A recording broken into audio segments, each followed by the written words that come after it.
Hello student, कैसे हो आप सब। मैं उम्मीद कर रही हूँ आप लोग बहुत अच्छे होंगे, अपनी पढ़ाई को बहुत अच्छे से एंजॉय कर रहे होंगे।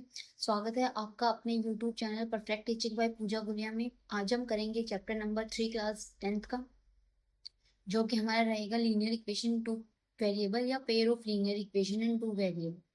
पूरा डिटेल से समझेंगे, जितने भी कॉन्सेप्ट है सब करेंगे, प्रीवियस ईयर क्वेश्चन भी करेंगे। बहुत अच्छे से अपनी वीडियो को हम यहाँ पे लेके चलेंगे। तो चलिए शुरुआत करते हैं बिना किसी टाइम देरी के अपनी वीडियो को। देखिए, लीनियर इक्वेशन आप लोग पढ़ चुके हैं, पॉलिनोमियल्स में भी आपने पढ़ा है, क्लास 9 में भी आपने पढ़ा था। जो हमारा सेकंड चैप्टर था उसमें मैंने आपको लीनियर इक्वेशन बताया था। क्या होती है लीनियर इक्वेशन? कोई भी ऐसी सॉरी, देखो सबसे पहले तो हम अगर लीनियर की बात करते हैं, इक्वेशन के बात में ध्यान देते हैं, तो सबसे पहले लीनियर। भाई लीनियर हमने पॉलिनोमियल पढ़ा था, हमने पढ़ा था लीनियर पॉलिनोमियल। इसमें मैंने क्या बताया था कि आपके पास, हम उसी में बात कर लेते हैं एक वेरिएबल में। सबसे पहले कि अगर आपके पास कोई भी एक पोलिनोमियल है और उसकी हाईएस्ट डिग्री 1 या बोलो उसकी डिग्री 1 है, तो वो हमारा लीनियर बन गया। ठीक है, लीनियर पोलिनोमियल बन गया।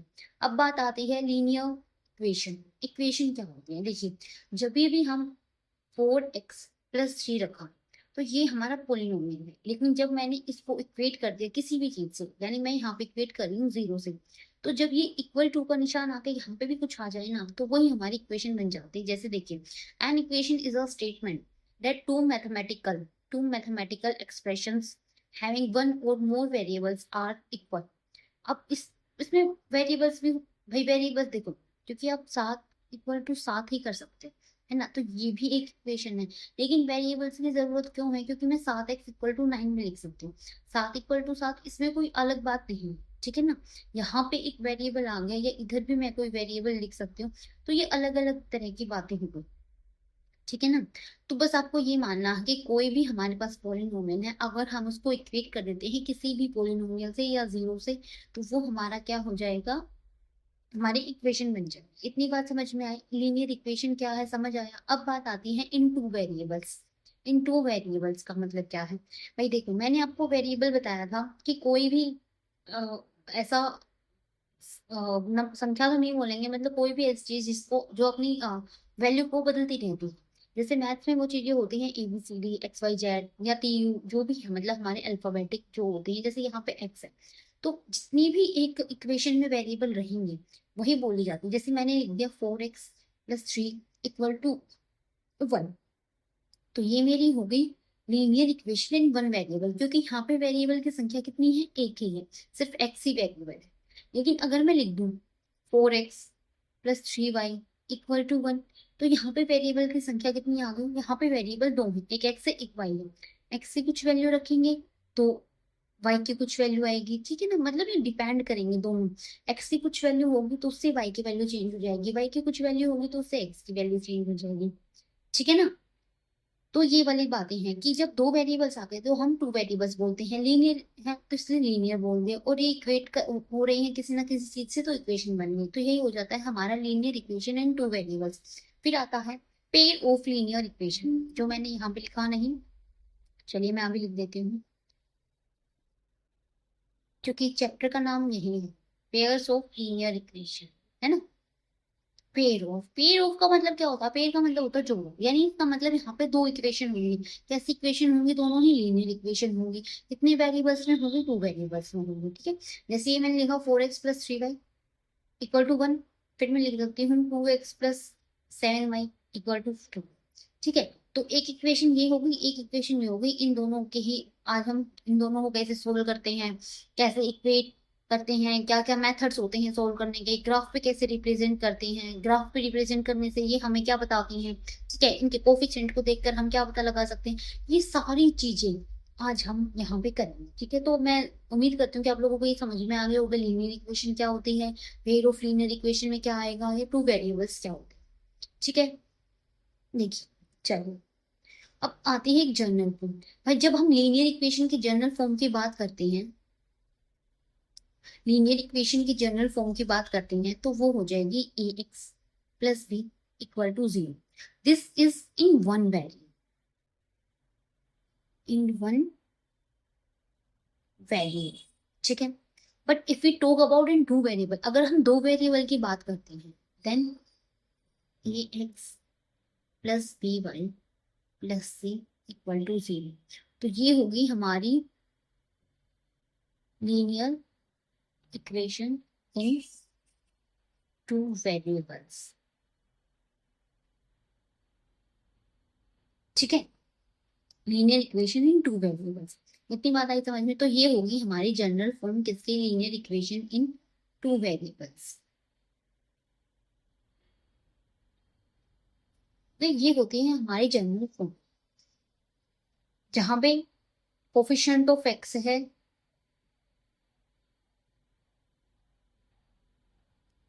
ये है, तो कोफिशिएंट ऑफ वाई हमारा बी है। ठीक है, और सी एक कांस्टेंट टर्म है।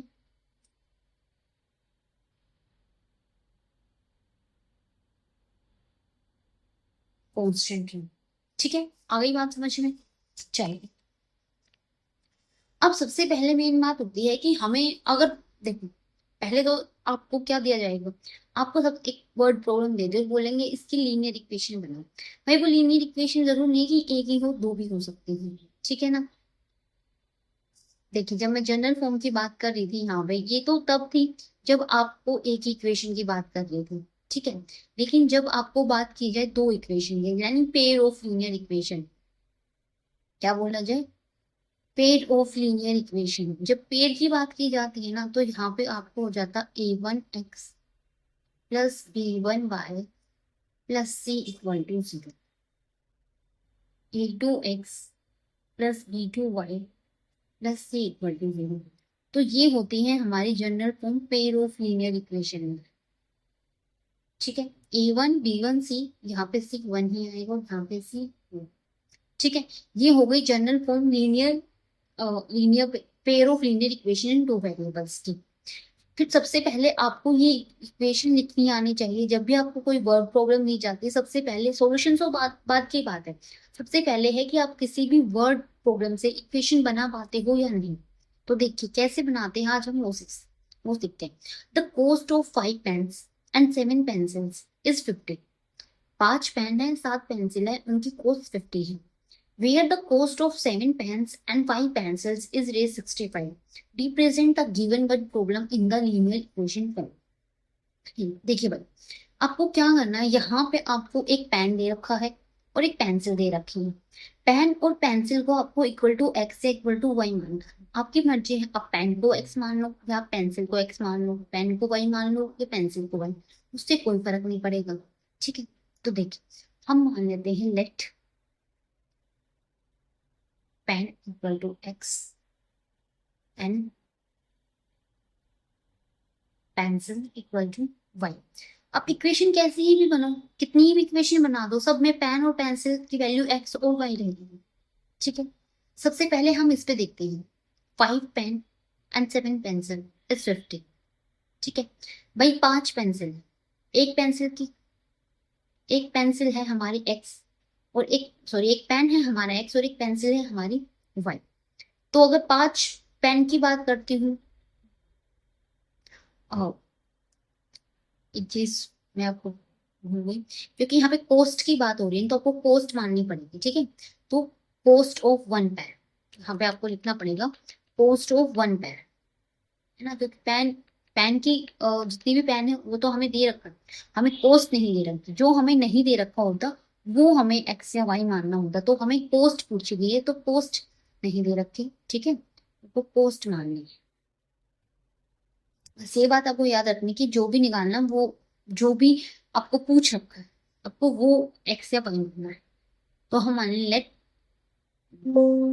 Cost of 1 pen, cost of 1 pen X and cost of 1 pencil. ठीक है, अब अकॉर्डिंग टू क्वेश्चन, प्रश्नानुसार, हिंदी वाले लिखेंगे प्रश्नानुसार, ये एक पेन की कीमत, एक पेंसिल की कीमत। अब जितने भी, अब भाई अगर 5 की बात की गई है, हमसे कितने हुए हैं? 5 पेन। अगर एक पेन x रुपए का है तो 5 पेन कितने रुपए के होंगे? 5x के।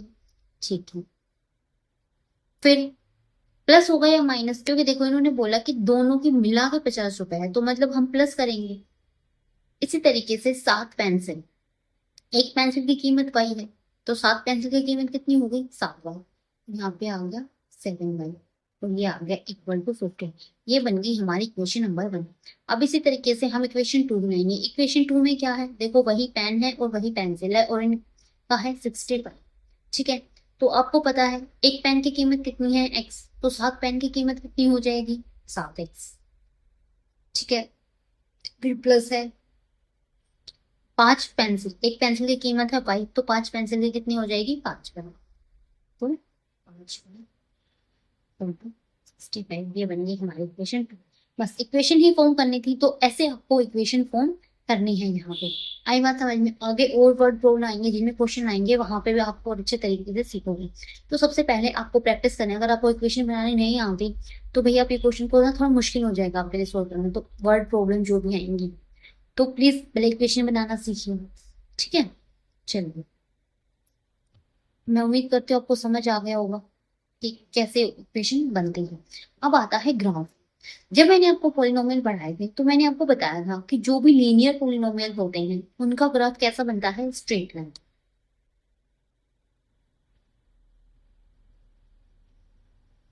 और वहां पे हमने एक तरह से इक्वेशन भी ली थी। आप यहाँ पे लीनियर पॉलिनोमियल मान लीजिए या लीनियर इक्वेशन मान लीजिए। ठीक है, इनका ग्राफ बनता है स्ट्रेट लाइन। ये हम करके आए हैं, है ना, ये हमने पढ़ा है। इनका ग्राफ कैसा बनता है? स्ट्रेट लाइन ग्राफ बनता है। लेकिन जब 2 वेरिएबल्स में हूं तब कैसा बनेगा भाई? देखिए, हमने वहां भी पढ़ा था कि कोई पी एक्स, वो है 4x+5। ठीक है, तो हमने क्या माना था? पी एक्स को, हमने अज्यूम कर लिया था y, तो ये बन गया था 4x+5। तो यहाँ पे भी तो दो वेरिएबल ही होंगी ना, y और x। इसका मतलब दो वेरिएबल्स में भी ग्राफ कैसा बनेगा? स्ट्रेट लाइन ही बनेगी। कैसे बनेगी? स्ट्रेट लाइन ही बनेगी। और वो हमने कैसे बनाया था? वो हमने अपनी एक टेबल बनाई थी। कभी भी ग्राफ प्लॉट करने के लिए हमें कम से कम 2 पॉइंट की जरूरत पड़ती है। ठीक है, तो यहाँ पे हमने x मान लिया था, यहाँ पे हमने कोई x की वैल्यू मानी, लाइक मैंने x की मैं वैल्यू मानी 0, y की वैल्यू आ गई यहाँ से 5। इस तरीके से मैंने ये वैल्यू मानी मानी सॉरी 0, तो यहाँ से y की वैल्यू आएगी -5/, x की वैल्यू आएगी -5/4। तो मैं फ्रैक्शन अवॉइड करूंगी, इसलिए मैं यहाँ पे 0 नहीं मानूंगी। ठीक है ना, क्योंकि मुझे फ्रैक्शन में नहीं लेके आना है। मैं y की वैल्यू मान लेती हूँ यहाँ पे 9। ठीक है, y की वैल्यू मैंने मानी 9। 9 में से जब इसकी वैल्यू गई तो 9 में से 5 गए, देन 4, और x की वैल्यू आ गई 5। ठीक है, इसी तरीके से अगर मैं x की वैल्यू मानती हूँ, तो 1 नहीं, अब 1 नहीं मानेंगे, यहाँ पे हम 2 मान सकते हैं। 8 और 5, तो वो ज्यादा चला जाएगा, बस 1/2 में पॉइंट में मानना नहीं चाहती। चलो -1 मान लेते हैं। अगर मैं x की वैल्यू मानती हूँ -1, तो मेरे y की वैल्यू आती है +1। ठीक है, ये 3 वैल्यू आ गई, इसी से हम ग्राफ प्लॉट कर सकते हैं। और आपको पता चल जाएगा कि कैसे। वैसे हमें कर चुकी हैं, पर फिर भी एक बार, 1 2 3 4 5 6 7, इधर काम हो जाएगा। यहाँ पे 1 2 3 4 5 6 7 8 9, ठीक है, यहाँ तक है। इस तरह के यहाँ पे -1 -2 -3 -2, -1 -2 -3 -2। ठीक है, अब देखिए जितने जो जो पॉइंट आए हैं उनको प्लॉट कर दीजिए। x0 यहाँ है, तो y5 कितना है? 1 2 3 4 5, इधर एक पॉइंट आ गया ये। फिर है x1, ये रहा, और y9 ये रहा। तो ये एग्जैक्टली यहाँ पे कोई पॉइंट है। ठीक है, अगर ग्राफ बनाते तो ये बहुत सुंदर बनता। और फिर एक y1 है, y1 ये रहा, और x-1 है, यानी यहाँ। ठीक है, अब देखिए, ये मैंने इसको अलग पेन से करती हूँ ताकि अच्छे से दिख रहा हो। एक डॉट मेरी ये आई, फिर एक डॉट मेरी ये आई, और फिर एक डॉट मेरी ये आई। और जब मैं यहाँ से एक लाइन खींचती हूँ,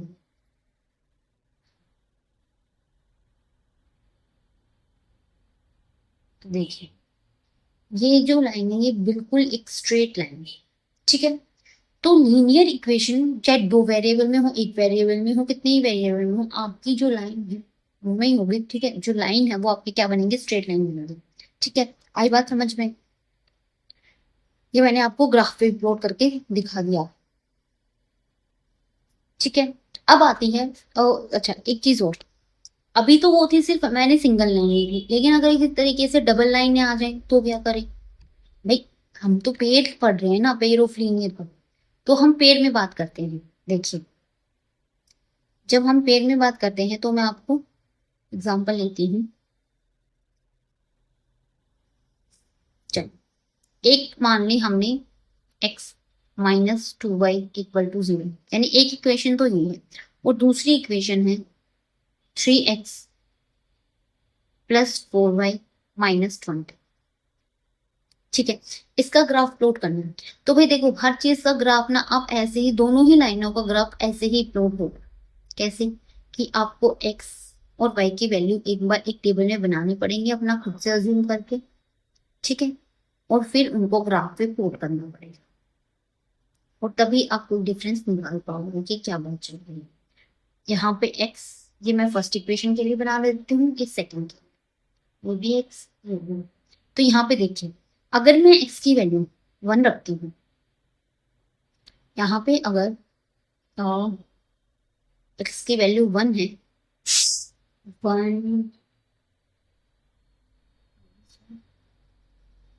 1/2 आएगा, तो ये 2 रख दे, मैंने x की वैल्यू यहाँ पे 2 रख दी, ठीक है। यहाँ पे अगर x की वैल्यू मैं 2 रखती हूँ तो ये माइनस यहाँ पे 2 हो जाए, देखो मैं सोल्व करके दिखाती हूँ। मैंने x की वैल्यू रखी 2, और ये -2 y = 0, फिर यहाँ से y की वैल्यू आ जाएगी, ये प्लस का 2 है, उधर जाके माइनस का 2, ये इसके अपॉन में है तो ये डिवाइड में जाएगा, माइनस भी साथ में ले गया, माइनस से माइनस कट के तो यहाँ पे आ गई वैल्यू 1, ठीक है। तो y की वैल्यू आई 1। इसी तरीके से अगर आप x की वैल्यू 0 मानते हो, यहाँ पे x 0 हो गया, पूरा 0 हो गया, तो ये उधर 0 में जाके मिलेगा, ये भी 0 हो जाएगा। जब x की वैल्यू 0 है तो y की वैल्यू भी 0, ठीक है। इसी तरीके से जब आप x की y की वैल्यू आप कितनी मानी, अब यहाँ पे x की वैल्यू आप 4 मान लीजिए, माना x की वैल्यू है मेरी 4, तो y की वैल्यू आ जाएगी 2, ठीक है। तो ये ऐसे चले। इसी तरीके से जब हम नेक्स्ट को देखेंगे, 3x + 4y - 20 = 0, या आप इक्वल टू उसको मान लीजिए, हाँ ये इक्वल टू यहाँ पे 0 है, ये आगे जाके बन जाएगी ऐसे 3x + 4y = 20, माइनस का तो उधर जाके प्लस का, ठीक है। अब आप x की वैल्यू अज्यूम कीजिए, यहाँ पे अगर मैं x की वैल्यू 2 मानूं, तो ये इससे कटेगा नहीं, ठीक है। 3 मानूंगी 9, तो 11 को मूव नहीं करेगा, 4 मानूंगी 4 3 12, हाँ ठीक है। x की वैल्यू मैंने 4 मानी, जब मैंने 4 मानी तो 4 3 12, 12 को उधर लेके गई माइनस में, 20 में से 12 गया, 8 बचा। या रफ में मैं स्पेस की वजह से, क्योंकि मेरे को यहीं पे ग्राफ बना के दिखाना है आपको, इसलिए मैं नहीं कर पाई, ठीक है, क्योंकि वो फिर मुझे रब करना पड़ेगा। या फिर देखिए 3, मैंने 4 मानी थी, 4 + 4y = 20, यहाँ पे 12 बन गया। अब ये है मेरा 4y 20 - 12, तो 4y यहाँ पे बच गया कितना, 8, और ये कितना आ गया 2, क्योंकि एक 4 होगा, ठीक है। इसी तरीके से जब आप 4 की जगह 3 मान लेते हो, ठीक है, मैंने मान लिया y = 3, तो ये है मेरा कितना, अच्छा y = 3 मानेंगे तो फ्रैक्शन क्रिएट हो जाएगा, y = कुछ और मान लेते हैं, 2 मान लो, अच्छा 2 तो आ गया, y = 4, तो भी फ्रैक्शन क्रिएट होगा, y = 5, 5 मान लेते हैं, ठीक है, y = 5, मैंने y = 5 मान लिया यहाँ पे, तो ये यहाँ पे 3x है, ये +4 5, और ये 20, ये 3x से प्लस का 5 4 जा 20 = 20, ये भी प्लस, ये उधर जाके माइनस का 20 - 20, और ये 3x = 0, और x की वैल्यू भी कितनी आ जाएगी, 0, x की वैल्यू कितनी आ गई, 0। आप चाहो तो बस 2 वैल्यू निकाल सकते हो, चाहो तो आप 3 भी निकाल सकते हो, ठीक है। 3 में वही बात है भाई, अगर मैं फिर से सोचना पड़ेगा। 15, 6 रिफ्लेक्शन में ही जा रही हूँ पहले। ठीक है, तो हम दो से ही अपना काम चला लेंगे, तीसरे की जरूरत नहीं, उसकी भी बस दो ही ले लेंगे। ठीक है, तो अभी मैं आपको यहीं पे ग्राफ प्लॉट करके दिखाती हूँ, ये सबको इरेज करके।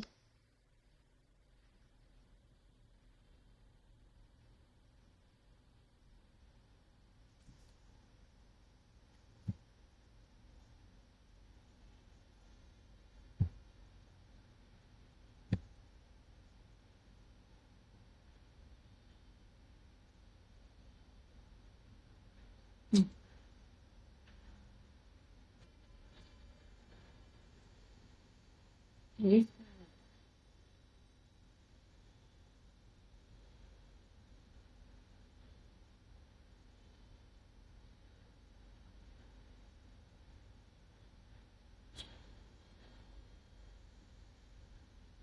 ठीक है, अभी मैं आपको अभी ये सेकंड में बस ग्राफ प्लॉट करके दिखाती हूँ और आपको पता चलेगा। फिर उससे मैं आपको एक कंक्लूजन बताऊंगी जो आपको बहुत ही ज्यादा हेल्प करेगा। उससे क्वेश्चन भी बहुत पूछे जा रहे हैं, वो मैंने सब क्वेश्चन इंक्लूड कर रखे हैं जो भी आपके प्रीवियस ईयर में पूछे। चलो मैं इनके क्वेश्चन दे रखा हूँ, चलो कोई बात। सब पॉजिटिव में है तो मैं पॉजिटिव में ही ग्राफ खींचती हूँ सारा।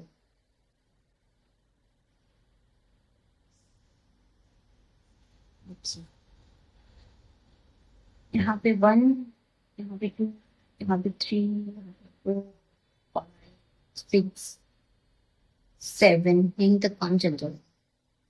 1, 2, 3, 4, 5, 6, 7।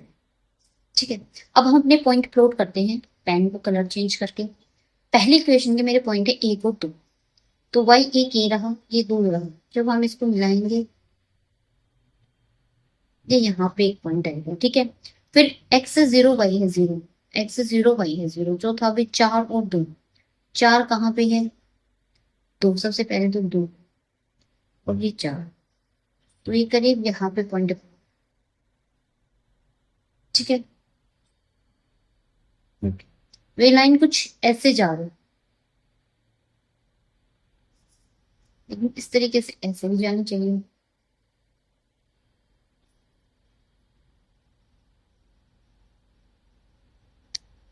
दो, ओ मैंने 3 की तरफ, ये 2 यहाँ है,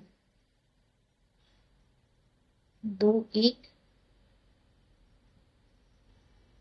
ठीक, देखा गलत प्लॉट करती हूँ भाई। एक मिनट में, दो लाइन गड़बड़ कैसे आ गई? हाँ, एक्स की वैल्यू है 2, तो 2 तो है यहाँ पे, और वाई की है 1, तो ये प्लॉट हो गया यहाँ पे। फिर है 0 0, जो प्लॉट है यहाँ पे। फिर है 4 और 2, तो 4 और 2 यहाँ पे है। ये गलत तो नहीं आ गया? जब मैंने एक्स को 4 रखा, 4 उधर जाके प्लस का 4, हाँ माइनस का 4, और 2 से काट दिया तो 2।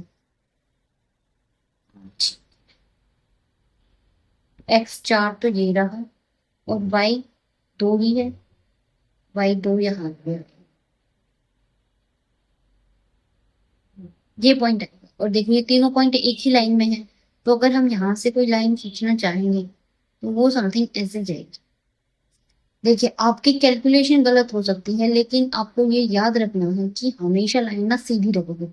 ठीक है, मैंने पॉइंट प्लॉट कर दिए थे, लेकिन फिर मैं देख रही कि लाइन तो सीधी नहीं बन रही, इसका मतलब मैंने ही गलती की है। लेकिन ये आपको याद रखना है कि लीनियर इक्वेशन हमेशा सीधी ही लाइन देगी। ठीक है, एक लाइन ये आ गई। अब इस लाइन का नाम हम बाद में रखेंगे, अब दूसरी लाइन प्लॉट करते हैं। एक्स 4, भाई एक्स ये रहा 4, और वाई है 2, वाई है 2, तो ये सेम पॉइंट ही आ गए यहाँ पे। ठीक है, फिर एक्स है 0, एक्स है 0 और 5, 1 2 3 4 5, ये आ गए 5। ठीक है, तो ये कुछ इस तरह से लाइन होती है। इसको जब हम खींचेंगे तो ये लाइन ऐसे चलेगी।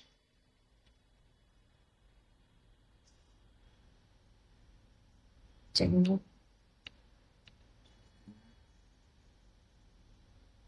ये देखो। ठीक है, ये सीधी जाएगी, इसको छोड़ो बाबू को, इसको दो। यहाँ पे इसने, जब मैंने दो इक्वेशन, यहाँ पे मैंने इक्वेशन लिखी थी 3x plus 4y equal to 20, ये इक्वेशन है। ठीक है, तो यहाँ पे ये वाली लाइन तो है मेरी x minus 2y equal to 0 की, और ये है मेरी 3x plus 4y equal to 20। ठीक है, ये मेरी इक्वेशंस बन रही हैं। और यहाँ पे आपने देखा कि दो लाइन जब मैंने खींची तो वो एक पॉइंट पे सेम पे क्रॉस कर रही है, जो कि क्या है 4 और 2, जो कि क्या है 4 और 2। ठीक है, तो ये जो 4 और 2 आया ना, यही मेरा एक ऐसा सॉल्यूशन है जो दोनों ही लाइनों पे सेम रहेगा। इसी को हम सॉल्यूशन बोल देते हैं जब हम ग्राफ पे रिप्रेजेंट करते हैं और जहां पे भी वो लाइनें कट रही हैं, जिस भी एक बिंदु पे, दो बिंदु पे, तीन बिंदु पे, जहां पे वो कट रही है वही हमारे सॉल्यूशन होते हैं। ठीक है, जैसे इसमें देखिए जो हमने ग्राफ प्लॉट किया, इस पे एक पॉइंट पे ये लाइनें कटी, तो वही इस इक्वेशन के क्या आ गए, सॉल्यूशन आ गए। सॉल्यूशन आ गए मतलब ये दोनों ही ऐसे कॉमन पॉइंट हैं जो इस इक्वेशन को सेटिस्फाई करेंगे। देखिए और कोई भी कॉमन नहीं आया, यहाँ पे 4 और 2 है, मतलब जब मैं x की जगह 4 और y की जगह 2 रखूंगी तो ये इक्वेशन सेटिस्फाई हो जाएगी। और जब मैं x की जगह 4 और 2 ही रखूंगी तो भी मेरी ये वाली इक्वेशन भी सेटिस्फाई हो जाएगी। मतलब सेम पॉइंट दोनों ही इक्वेशन को सेटिस्फाई कर दे, वही हमारा सॉल्यूशन होता है।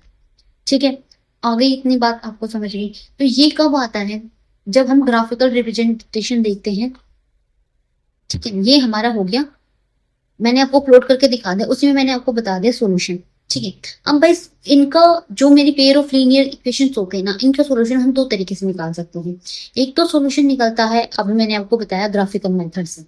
ठीक है, एक तो होता है मेरा ग्राफिक मेथड से, और दूसरा होता है एल्जेब्रिक एल्जेब्रिक मेथड से। ये दो मेथड्स होते हैं, एक ग्राफ का, एक एल्जेब्रा का। तो अभी जो मैंने आपको ग्राफ प्लॉट करके दिखाया वो ग्राफिक मेथड था, उसमें हमें एक पॉइंट मिल गया, मतलब वही पॉइंट हमारा सॉल्यूशन है। ठीक है, अब इसमें एक चीज और होती है। एक चीज क्या होती है कि कई बार, अब जरूरी नहीं है ना कि आप जब ग्राफ ड्रॉ कर रहे हो, जब आप ग्राफ ड्रॉ ही कर रहे हो, जैसे ये 2 लाइन का ग्राफ है, आपने ड्रॉ किया, अब एक बार तो ये ऐसे कट कर गई, लेकिन क्या पता आप जब ग्राफ ड्रॉ कर रहे हो तो ये कट ही ना करे कहीं पे, या ऐसा हो कि बिल्कुल ही इसके ऊपर लाइन आ जाए। ठीक है, ऐसा भी हो सकता है। अब क्वेश्चन तो एग्जामिनर कुछ भी दे सकता है ना, तो वहां पे क्या सॉल्यूशन रहेंगे। ठीक है, तब हमारे क्या कंक्लूजन निकलेंगे, चलिए वो देखते हैं। देखिए एक सेकंड कहाँ होगा? हाँ। जब आपको दो पेयर ऑफ लीनियर इक्वेशन दे रखी है, जैसे एक दे रखी है a1x b1y प्लस c1, ये जनरल फॉर्म है। तो इसमें मैं आपको रेशियो बताती हूँ, इनके रेशियो कैसे निकलते हैं। इनके रेशियो निकलते हैं कि आप एक्स एक्स के कोफिशिएंट को डिवाइड कर लो, वाई वाई के कोफिशिएंट को सी सी के, जैसे a1/a2, b1/b2 और c1/c2। अब इन रेशियो की कुछ कंडीशन होती हैं। क्या कंडीशन होती है, अगर a1/a2 इक्वल हो b1/b2 इक्वल टू c1/c2, अगर ये इक्वल हो तो जो आपकी लाइंस होगी ना वो होंगी एक दूसरे के ऊपर होंगी, जिसको हम बोलते हैं कोइंसिडेंट लाइन।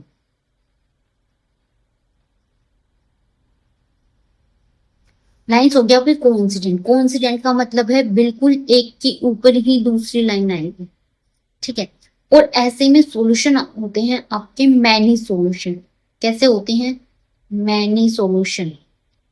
मैनी सॉल्यूशन मतलब, मैं देखिए हर पॉइंट पे आंसर आ जाएगा, हर पॉइंट पे आंसर आएगा, हर एक पॉइंट ऐसा होगा जो आपके दोनों इक्वेशन को सेटिस्फाई कर देगा। इसलिए हम बोलते हैं जब लाइन कंसिस्टेंट होते हैं तो मैनी सॉल्यूशंस होते हैं। ठीक है, फिर एक आता है कि आपके a1 a2 इक्वल है b1 b2 के, लेकिन b1 b2 इक्वल नहीं है c1 c2 के। तो ऐसे में आपकी लाइन होती है पैरेलल। ठीक है, पैरेलल लाइन होती है, और यहाँ पे जब लाइनें पैरेलल होती हैं वो कभी मिल ही नहीं रही तो कोई सॉल्यूशन नहीं होता, नो सॉल्यूशन। ठीक है, फिर एक कंडीशन आती है कि जब आपका a1 a2 भी इक्वल नहीं है b1 b2 के। ठीक है, तो यहाँ पे आपकी लाइनें होती हैं इंटरसेक्टिंग लाइन। कैसी लाइनें होती हैं, इंटरसेक्टिंग, भाई हिंदी में बताऊंगी मैं क्या होता है ये। और यहाँ पे वन सॉल्यूशन, जिसको हम बोल देते हैं यूनिक सॉल्यूशन, मतलब बस एक ही पॉइंट पे सॉल्यूशन होगा और कोई सॉल्यूशन नहीं होगा। ठीक है, तो ये चीज ना आपको बहुत अच्छे से याद कर लेनी है, क्योंकि इससे बहुत क्वेश्चन बनते हैं, बहुत ज्यादा। ठीक है, बहुत ही सारे क्वेश्चन बनते हैं। आपकी जो फर्स्ट एक्सरसाइज है वो इन्हीं रेशियो पे बेस्ड है पूरी की पूरी। देखिए, जब हमारे तीनों ही रेशियो इक्वल होते हैं तो हमारी लाइनें होती है कॉन्स्टेंट, मतलब परस्पर संबंधित होते हैं, एक दूसरे के बिल्कुल ऊपर होते हैं। ठीक है, इस तरह में आपके बहुत सारे सॉल्यूशन हो जाते हैं, बहुत सारे हल निकलते हैं, अनेक हल, जिसको हिंदी में बोलते हैं अनेक हल। फिर आता है कि आपका पहला और दूसरा रेशियो तो बराबर है, मतलब A1 अपॉन A2 = लेकिन C1 upon C2 B1 B2 के इक्वल नहीं है। तो ऐसे में आपकी पैरेलल लाइन से आते हैं, यानी समानांतर रेखा है जो किसी बिंदु पर नहीं काटती। ऐसे में आपकी दोनों इक्वेशन का कोई भी सोल्यूशन नहीं होगा, मतलब ऐसी कोई वैल्यू नहीं होगी जो दोनों इक्वेशन को सेटिस्फाई करे। ठीक है, तीसरी कंडीशन आती है कि कोई भी एक दूसरे के इक्वल नहीं, मतलब हम बस एक ही देखते हैं, A1 upon A2 = B1 upon B2। ऐसे में आपकी आती है इंटरसेक्टिंग लाइन, यानी प्रतिच्छेदित रेखा एक दूसरे को बस एक ही पॉइंट पे काटेंगी, और यहाँ पे आपका यूनिक सॉल्यूशन आएगा, यानी अद्वितीय हल आएगा। ठीक है, इसको हम बोल देते हैं अद्वितीय, अद्वितीय हल। ठीक है, इतनी बात आई समझ में। अब आपने देखा, एक तो इस लाइन में और एक इसमें आपके एक सॉल्यूशन आ सकते हैं। यहाँ पे बहुत सारे सॉल्यूशन आएंगे, यहाँ पे सिर्फ एक सॉल्यूशन आएगा, यहाँ पे कोई सॉल्यूशन नहीं आता। जब कोई सॉल्यूशन नहीं आता तो उसको बोलते हैं इनकंसिस्टेंट। एक चीज और बताती हूँ, जब कोई भी लाइन सॉल्यूशन देती है, जब हमारे पेयर ऑफ लीनियर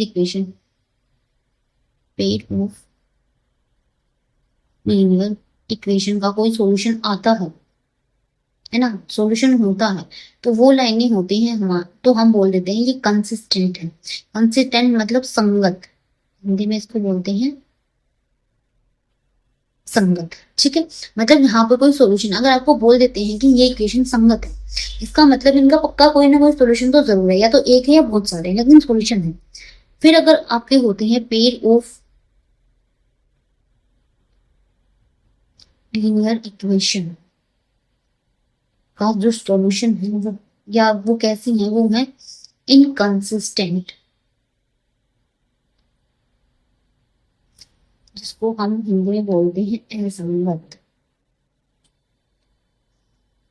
जब आपको बोल देते हैं कि ये pair of linear equation inconsistent है, इसका मतलब आपको तुरंत समझ जाना है कि यहाँ पे कोई सॉल्यूशन नहीं है।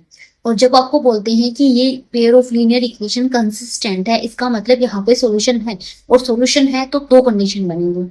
अगर सॉल्यूशन है अगर सॉल्यूशन है तो दो कंडीशन बनेगी। पहली, या तो वो लाइन इंटरसेक्टिंग लाइन है ना, इंटरसेक्टिंग लाइन है, यानी प्रतिच्छेदित रेखाएं हैं जहां पे बस एक ही सॉल्यूशन है, या फिर आपकी कौन सी कोइंसिडेंस,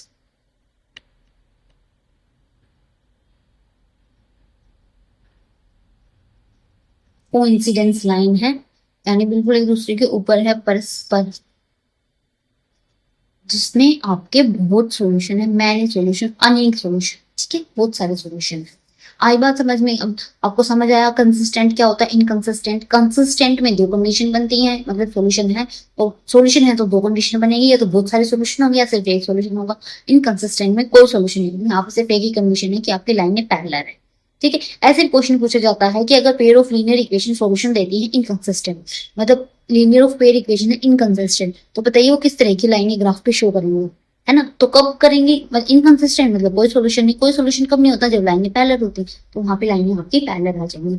आई बात समझ में? इस तरह से एक क्वेश्चन इन पे आते हैं। अब एक क्वेश्चन देखिए, क्वेश्चन शायद एक और रह गया। हाँ, पहले ये देखिए, check graphically whether the pair of equations x plus 3y is equal to 6 and 12 is consistent. If so, solve them graphically. देखिए, ये एक क्वेश्चन है, आपको क्या हो सकता है, पहले सिर्फ आपको ये इक्वेशन दे देंगे और ये भी बोल देंगे बताओ कि इनका कोई सॉल्यूशन है या नहीं। तो अगर सिर्फ इतना पूछते हैं कि सॉल्यूशन है या नहीं, आपको यहाँ ग्राफिकली नहीं दिया जाता, जैसे यहाँ पे इन्होंने साफ साफ लिख दिया कि ग्राफिकली। ठीक है, तो मतलब आपको ग्राफिक चेक करना है। लेकिन जब अगर ये लाइन ना हो, ग्राफ में को काट दो, check whether the pair of linear equation is consistent, if so solve them graphically.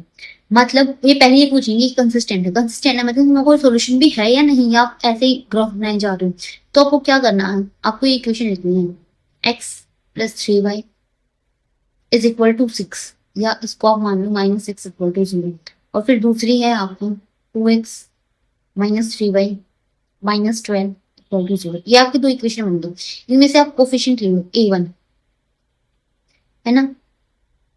a1 आपका आ गया यहाँ पे 1, a2 क्या हो रहा है ये,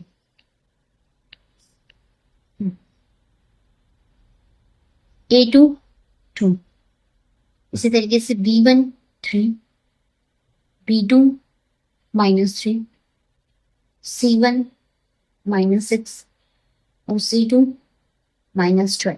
अब इनका रेशियो चेक करो, a1 अपॉन e2 कितना है 1/2। इस तरीके से b1 अपॉन b2 कितना है 3 अपॉन माइनस 3 यानी -1। और c1 अपॉन c2 कितना है -6 अपॉन -12 यानी -1/2। ठीक है, तो आपको इसी सीरीज में चेक करना है। अब देखिए a1 a2 is not equal to b1 b2 है, इसका मतलब यहाँ पे सॉल्यूशन है, यहाँ पे सॉल्यूशन। और कैसा सॉल्यूशन है, सिर्फ ए के सॉल्यूशन है, क्योंकि ये दिखा दिया कि जो a1 upon a2 is not equal to, क्योंकि ये तो हाफ हो गई -1 है तो इक्वल नहीं है, इसका मतलब यहाँ पे सॉल्यूशन है। और सॉल्यूशन भी कैसा है, एडजॉइंट सॉल्यूशन, यूनिक सॉल्यूशन, मतलब सिर्फ ए के सॉल्यूशन है। लाइनें कैसी है, इंटरसेक्टिंग लाइनें बनेंगी। तो आप ग्राफ पे दिखा सकते हो। जब आप ग्राफ पे इनको प्लॉट करोगे, कोई भी वैल्यू लेके प्लॉट कर लेना, बस कोशिश ये करना अगर आप ग्राफ प्लॉट कर रहे हो ना तो फ्रैक्शन ना बनाओ, ठीक है। उस तरीके से ही अपनी वैल्यू लेना है, क्योंकि फ्रैक्शन को ग्राफ प्लॉट करना थोड़ा सा मुश्किल हो जाता है, आपको हेक्टिक लगेगा। नॉर्मल वैल्यूज हो गई, फटाफट अपना जो क्या है आप प्लॉट कर सकते हो। प्लॉट करना मैंने आपको बता दिया कैसे प्लॉट करना, मैं यहाँ पे प्लॉट करके नहीं बताऊंगी। तो ऐसे ही आपके एग्जाम में भी आएगा, वो पूछेंगे कि कंसिस्टेंट है या नहीं। अगर कंसिस्टेंट है तो आप ग्राफ पे प्लॉट करके दिखाओ। और अगर वो 5 या 4 नंबर में ये क्वेश्चन दे रहा है तो पक्का ही कंसिस्टेंट मिलेगा और उसके बहुत सारे सोल्यूशन होंगे या एक ही सोल्यूशन होगा, ठीक है। जनरली ऐसे ही होगा कि एक ही सोल्यूशन होगा, वो आपको ग्राफ पे प्लॉट करवा लेगा, मतलब इंटरसेक्टिंग लाइन होंगी तो वो आपको ग्राफ पे प्लॉट करनी है।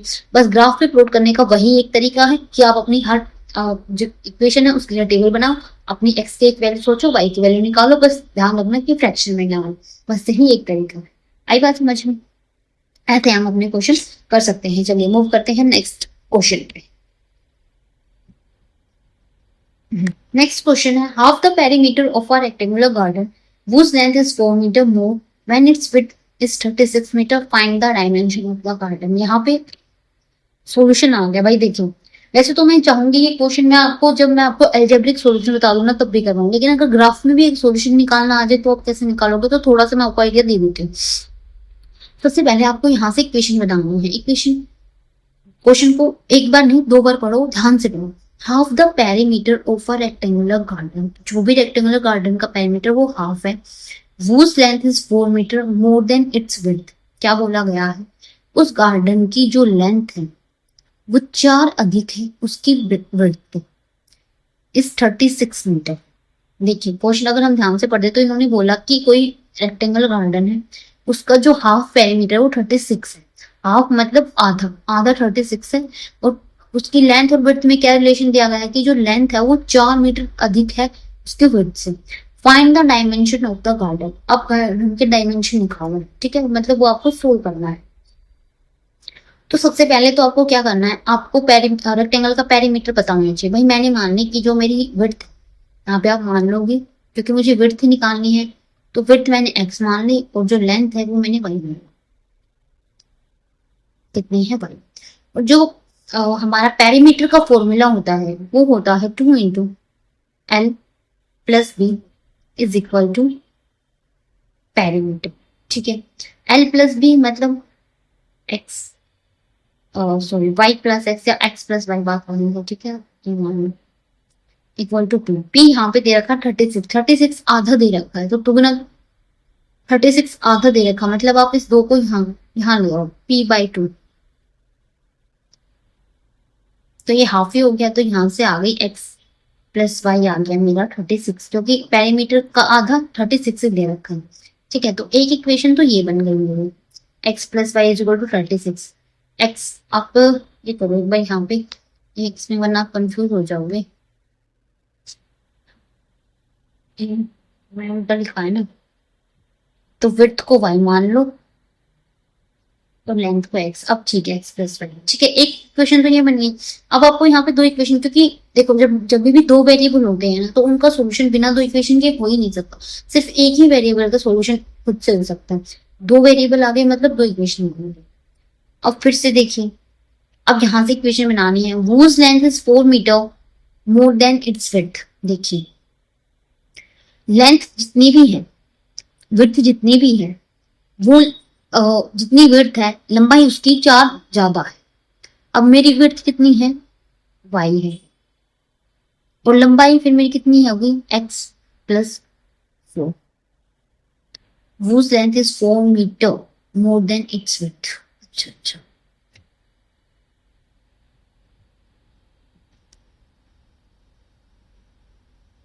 देखिए जिसकी लंबाई उसकी चौड़ाई से 4 मीटर अधिक है, मतलब लंबाई मेरी कितनी है, x है, और अगर मैं इसको चौड़ाई की फॉर्म में लिखूंगी तो वो कितनी आ जाएगी, 4 y+4। मतलब जो लंबाई है वो चौड़ाई से 4 अधिक है, तो लंबाई मेरी x है, और अगर मैं उसको चौड़ाई की फॉर्म में लिखना चाहूँ तो वो आ जाएगी चौड़ाई में 4 जोड़ दो। अब चौड़ाई कितनी है, y में 4 जोड़ दो तो ये एक इक्वेशन बन गई। यहाँ से अगर हम इक्वेशन बनाते हैं तो वो बन जाएगी x minus Y equal to. ठीक है, अब आपको वही सेम करना है, अपनी टेबल बनानी है यहाँ पे। ठीक है, 2 या 3 पॉइंट निकालने हैं। जैसे यहाँ पे अगर मैंने x और y, x को मैं मान लेती हूँ 0, 0 मत मानना क्योंकि फिर 0 मानोगे तो यहाँ पे 36 आएगा, और 36 ग्राफ पे बहुत लंबा जाएगा, तो कुछ ऐसा मानना कि छोटे नंबर आए। ठीक है, आप x को मान लो, यहाँ पे x को भी इतना नहीं मानना कि फिर y बहुत छोटा चला जाए या y x बहुत लंबा चला जाए, तो मैं x को मान लेती हूँ 12। अब भाई 36 तो देखो आएगा ही, क्योंकि यहाँ पे होता है इतना गया है। x को मैंने 12 मान लिया, तो 36 में से अगर 12 चले गए तो कितना बचा, 24। ठीक है, इतना तो आएगा यार, कितने मान लो, अगर मैं x को 20 मान लेती हूँ तो मेरा ये आ जाएगा 16। ठीक है, तो इतना आएगा ही। इसी तरीके से आप यहाँ पे देख लीजिए, यहाँ पे भी आपको बनाना है, एक x एक y। यहाँ पे आप x को 0 मान सकते हो, x को अगर मैंने 0 मान लिया तो y मेरा -4 आ। ठीक है, और फिर मैंने अगर y को 0 मान लिया तो x मेरा 4 हो गया। यहाँ से छोटा देंगे, यहाँ से बढ़ा देंगे। अब जब आप इस पे प्लॉट करोगे तो देखिए x 12 और y 24 ऊपर जाके कहीं यहाँ से मिलेंगे। फिर इसी तरीके से x 20, मतलब और आगे मान लो 12 यहाँ से था और 20 समथिंग यहाँ था, तो यहाँ पॉइंट आ गया। फिर इसका 20 यहाँ था, तो यहाँ पे इसका 24 था, 20 24 तो चलो यही था, एक पॉइंट यहाँ था, और इसका यही है, और x का 16, मतलब वहां पे 24 था तो यहाँ पे 16। फिर कुछ इस तरह की लाइनें बनेंगी। ठीक है, और जब इसका करेंगे तो इसका करेंगे, अगर 0 यहाँ है तो y का -4 यहाँ है। इस टाइप से आप जब ग्राफ पे प्लॉट करोगे तो आराम से हो जाएगा।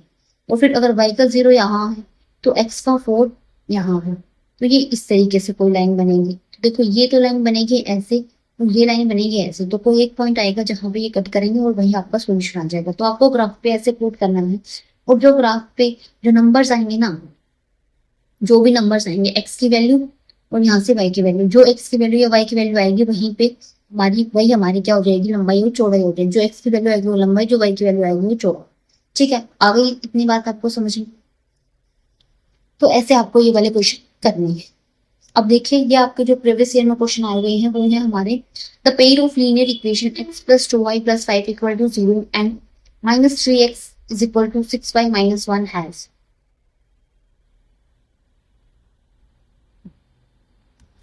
तो ये आपका क्वेश्चन दिया गया है, आपको ये बताना कैसे सॉल्यूशन है। तो कैसे सॉल्यूशन है तो आपको कैसे पता करना है, आपको अपने रेशियो निकालने हैं और वहीं से आपका पता चल जाएगा। पहले तो आपको इस पे एक जनरल फॉर्म में लेंगे, जैसे यहाँ पे है मेरी x + 2y + 5 = 0, तो इसको भी कुछ ऐसा ही बनाना है। -3x उधर लेके आएंगे, इसको भी -6y और +1 इक्वल टू 0। अब इन्हें कंपेयर कीजिए तो भाई जो मेरा a1 है वो 1 है, a2 है मेरा -3, b1 है मेरा 2 और b2 है मेरा -6। इसी तरीके से c1 है 5 और c2 है 1। तो जब मैं a1 और a2 करती हूँ तो वो आता है 1 -3। जब मैं b1 b2 करती हूँ तो वो आता है 2 -6, कट करेंगे देन -1/3 और c1 c2 आता है तो 5/1।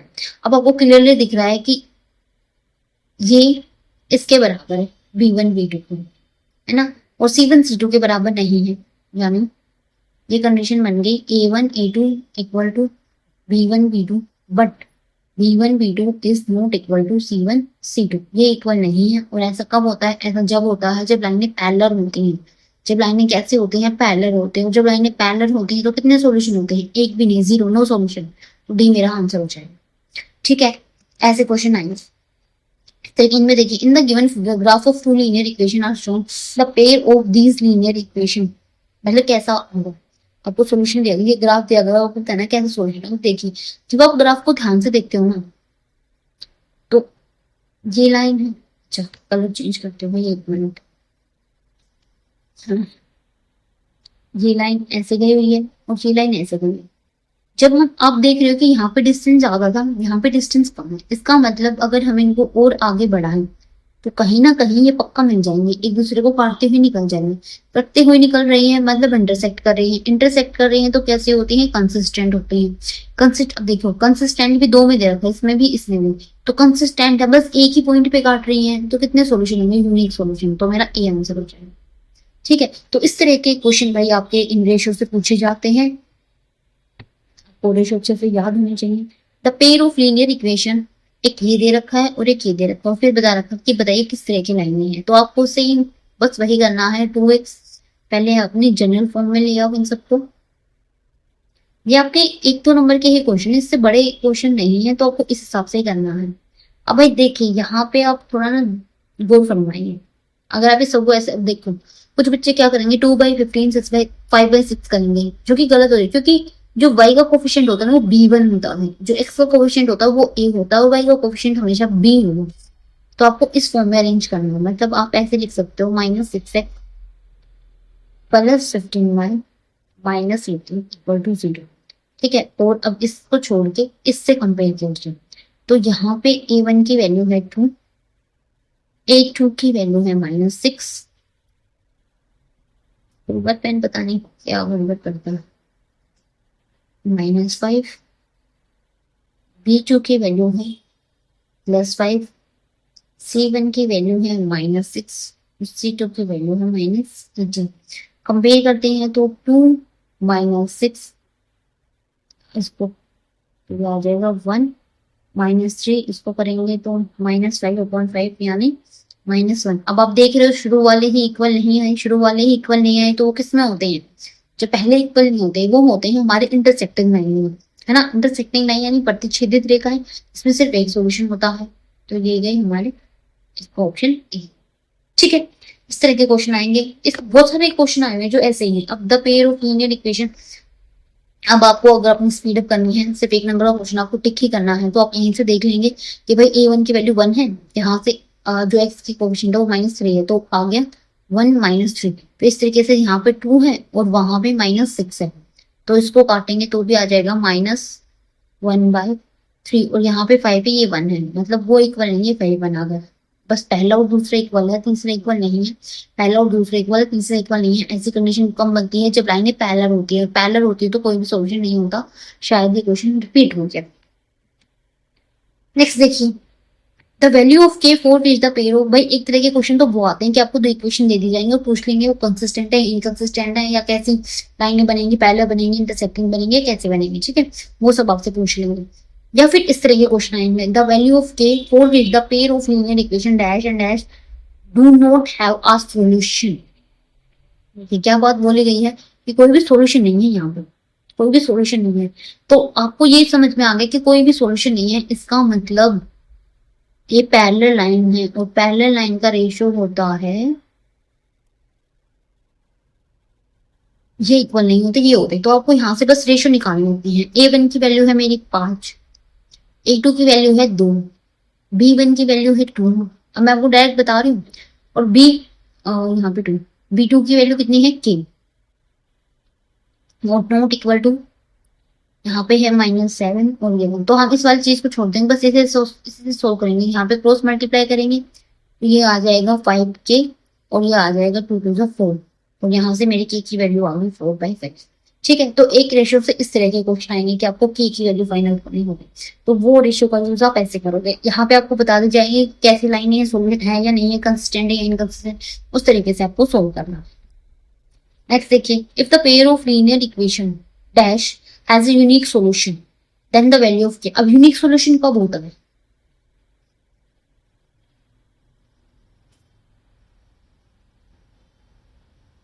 बताइए यूनिक सॉल्यूशन कब होता है? यूनिक सॉल्यूशन होता है जब हमारे x की वैल्यू कुछ भी नहीं हो, सॉरी मतलब कोई भी हमारी जो एक चीज होती है वो क्या नहीं होती, इक्वल नहीं होती। तो ऐसे में हम क्या नहीं करेंगे,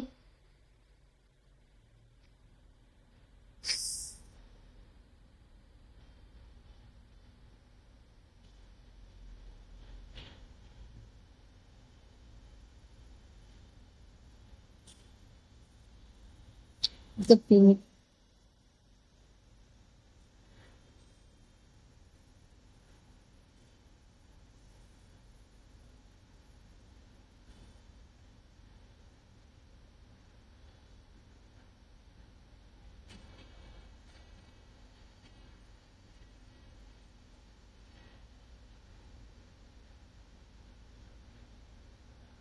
देखिए यहाँ पे जब हमें पता है यूनिक सॉल्यूशन कब होता है कि A1 A2 not equal to B1 B2, यही हमारी कंडीशन बनती है सोल्व ना होने में। और दूसरा दूसरा एक चीज और यहाँ पे एक चीज और दे रखी कि आपको एक्स और वाई की वैल्यू दे रखी। ठीक है, तो एक्स और वाई की वैल्यू दे रखी तो सोल्यूशन हो या ना, आप सीधा एक्स और वाई की वैल्यू पुट करो, आपका आंसर आ जाएगा। तो यहाँ पे है आपका एक्स प्लस के वाई इक्वल टू 5। जब आपकी एक्स और वाई की वैल्यू ही दे दी तो एक्स की वैल्यू 2 है और वाई की वैल्यू है मेरी 1 और यहाँ से 5। तो ये आ गया 2 प्लस के इक्वल टू 5। के की वैल्यू यहाँ प्लस को उधर जाके माइनस का 5 -2 के की वैल्यू आ गई। देखिए ये सिर्फ समझने का था कि हम अपने रेशो में जाएंगे, लेकिन तो यहाँ पे कोई आंसर आएगा ही नहीं। यहाँ पे हम सिर्फ ये बता पाएंगे कि के की वैल्यू क्या नहीं होनी चाहिए, ये नहीं बता पाएंगे क्या है। ठीक है, तो यहाँ पे हमें एक्स और वाई की वैल्यू दे दी कि मतलब बस एक यही सोल्यूशन है और वो हमने दे दिया आपको। अब के की वैल्यू बताओ तो हमने के की वैल्यू बता दी। तो इस तरह के क्वेश्चन यहाँ से आ सकते हैं आपके। ये है the pair of equations y equal to 2 y equal to, एक इस टाइप का क्वेश्चन भी देखे रहे, the pair of equation y equal to and y equal to -3। तो बताना सोल्यूशन कैसे है। तो ऐसे इक्वेशन को अगर आप, मैं आपको समझाऊं तो थोड़ा सा शायद आपके लिए आपके दिमाग से थोड़ा ज्यादा हो जाएगा। वरना जब अगर दोनों ही वैल्यू अगर पाई की y की है सिर्फ, जैसे y2 और y -3, यानी x से कोई वैल्यू नहीं तो x मतलब 0 है। जब हम अपना ये देखते हैं ग्राफ तो वहां पे ये वाली लाइन है y की, और जब y एक बार दो है एक बार 3 है और ये है लीनियर, लीनियर है मतलब स्ट्रेट बनेगा। तो ये बनेगी। अब देखिए कैसी लाइनें आई हैं, ये पैरेलल आएंगी, कहीं पे भी नहीं मिलेंगी, ये कहीं पे भी नहीं आएंगी, पैरेलल आएंगी। पैरेलल आएंगी तो इनका कोई सोल्यूशन नहीं है। ठीक है, तो जब इस तरह की हो तब उसका एक रफ में ग्राफ प्लॉट करके देखो, आपको पता चल जाएगा।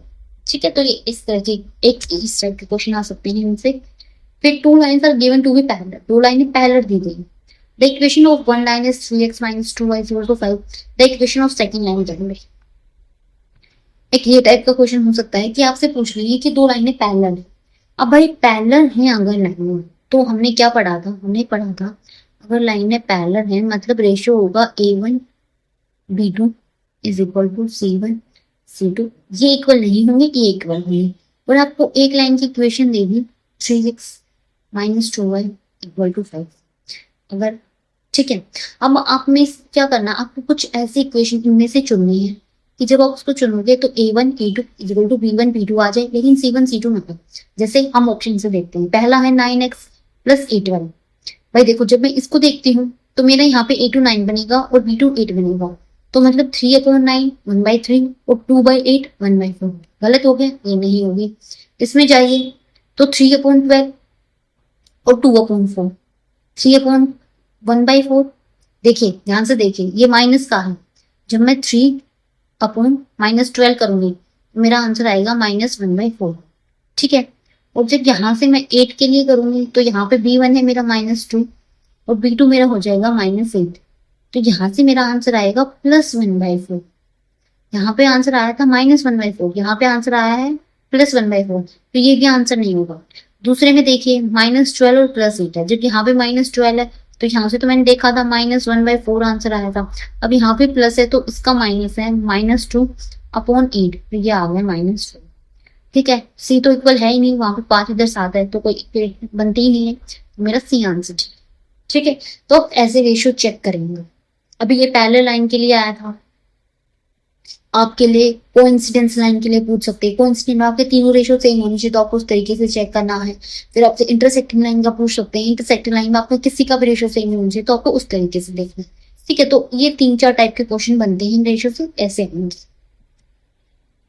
अब जैसे एक ये है, इसमें देखिए क्या है, pair of equation x equal to y equal to b।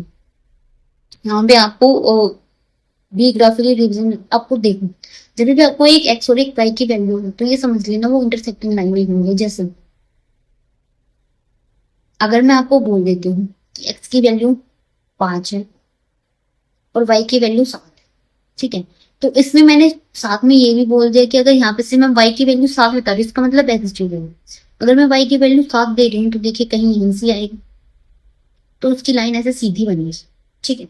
और x इक्वल टू 5 है तो वो यहाँ आएगा तो उसकी लाइन ऐसे बनेगी। तो मतलब कहीं पे कट किया ना, इसमें चाहे आप कुछ भी ले लो, 100 ले लो, 1000 ले लो, 500 ले लो, कुछ ले लो, लोगों की वैल्यू कहीं ना कहीं एक पॉइंट ऐसा आएगा जहां पे वो काटेंगे।